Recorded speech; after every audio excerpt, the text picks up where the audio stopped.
What would you say is the one most astute or effective strategy that was employed by these leaders? Is there one strategy that sort of comes to the surface? Yeah, and we tie it to what we call the personal anchors of these three individuals. So in Gates's case, everything was about the code, software code. And that led naturally to creating a base of code that Microsoft could exploit, but also that other companies could exploit in ways that made Microsoft products or foundation products more valuable. So what I've just described is a platform strategy.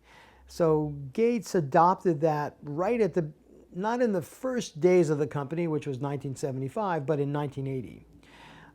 Gates also connected to that was the idea that hardware, because of Moore's law with semiconductors, would become cheaper and cheaper, and the real value would be in software. So create that software platform, control it, and just ride it.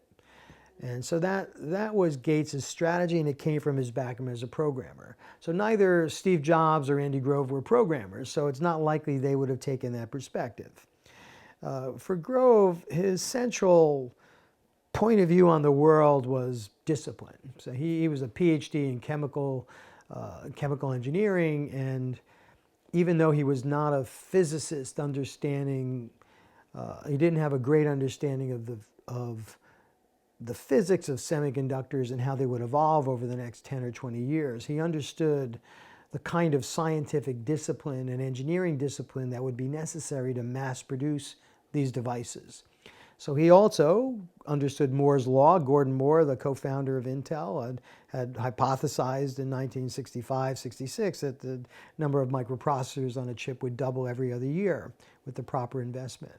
So Grove saw that as also seeing a world of mass production of computers, and he decided to focus on the microprocessor layer. But it really goes back, the success goes back to his focus on engineering discipline, that kind of PhD mentality that he had. And Steve Jobs, as a non-technologist, was always in love with technology and wanted it to be very easy to use for the average person. And that was his focus in 1976. It was his focus in 2011 when he finally departed the world.